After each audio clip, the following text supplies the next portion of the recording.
अस्सलाम वालेकुम किसान भाइयों, चंद दिन पहले हमने पोटाश की अफादियत फसल के लिए कितनी है इस पे एक वीडियो क्लिप दिया था। आज मज़ीद उसी बात को आगे बढ़ाने लगे हैं कि हमने क्लेम किया था कि ऐसा है कि जब आप पोटाश का स्प्रे करते हैं फसल के ऊपर तो पोटाश पौधे के अंदर जब घुस जाती है, पत्ते के ज़रिए, उसके फल के ज़रिए, फूल के ज़रिए जब उसके अंदर चली जाती है तो पोटाश का मेन जो अहम काम है, पोटाश जाकर अंदर सेल वाल को, जो पौधे के सेल की खुलिए की जो दीवार है उसे मजबूत कर देती है। और उसके मजबूत करने से फ़ायदा ये होता है कि फसल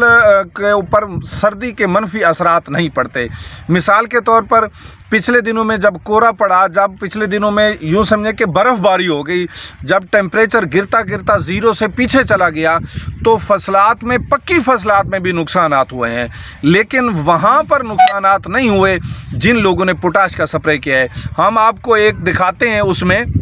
कि एक जिस किसान ने स्प्रे नहीं किया उनके नुकसानात हुए हैं, और जिस किसान ने स्प्रे नहीं किया उसके अगर बीज की, राय की फसल का बीज ही उसकी फली खोल के देख लें तो राय का बीज मरा पड़ा है। लेकिन जिस किसान ने स्प्रे किया है उसके बीज को कुछ भी नहीं हुआ, चाहे उसके ऊपर कोहरे के असरात फली के बाहर ज़रूर हैं लेकिन फली के अंदर नज़र नहीं आते। अब ये मेरा कैमरामैन आपको ये दिखाएगा कि ये वाली जो फलियां हैं, ये देखें, ये कोहरे की वजह से इनका रंग इस तरह हो चुका है। हम आपके सामने ये फली खोल रहे हैं और इसका बीज आपको दिखाते हैं तो बीज बिल्कुल अपनी सही हालत में पड़ा है, बल्कि उसका रंग भी बेहतरीन हो चुका है। ये देखें जी, आपको ये नज़र आएगा, ये देखें, ये आपको रंग भी इसका सही नज़र आ रहा है और इसका बीज का वो किसी तरफ से भी डैमेज नहीं हुआ, वो अपना सही हालत में नज़र आ रहा है। ये बीज अपनी असल हालत में, यानी किसी साइड से भी टेढ़ा नहीं हुआ, चिब्बा नहीं हुआ, उसने अपनी शक्ल नहीं बिगाड़ी है, ये आपको बीज नज़र आ रहा है। लेकिन इसी तरह जो बीज जिस पे स्प्रे नहीं हुआ पोटाश का, वो वाली फसल का जो बीज है ये राय का, वो अपनी शक्ल भी बिगाड़ गया है और वो, जैसे हम अगर देसी ज़बान में कहते हैं तो लोग कहते हैं जी वो बीज मर गया है, उसकी अपनी सही हालत नहीं रही है। अब यहाँ हम आए हैं, ये एक खेत है, हमारे एक दोस्त हैं तारिक अमान साहब, उनके खेत में हम आए हैं और उनसे हम पूछते हैं कि आपने इस फसल पर क्या किया है, स्प्रे किया है पोटाश का, और स्प्रे करने से आप मुतमिन हुए हैं या नहीं मुतमिन हैं। जी सुनते हैं तारिक भाई की ज़बान में। जी साहब, मैंने पोटाश का स्प्रे किया, 2 स्प्रे किए हैं मैंने इस राय पे, और अल्हम्दुलिल्लाह जितना भी कोहरा पड़ा है, जो भी हुआ है, इस पर कोई भी असर नहीं उसने किया।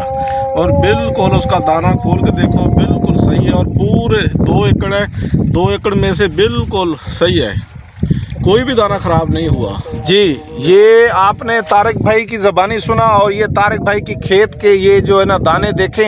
ये किस तरह बिल्कुल सही अब तैयार हो चुके हैं। तो किसान भाइयों, मैं आज आपको रिक्वेस्ट करना चाहता हूँ, दरख्वास्त करना चाहता हूँ, जैसा कि महकमा मौसमियात वाले बता रहे हैं 25 जनवरी से 29 जनवरी तक जनूबी पंजाब में, वैसे सारे मुल्क में सर्दी की बड़ी ज़बरदस्त लहर है और वो जनूबी पंजाब में भी सर्दी की लहर दाखिल हो रही है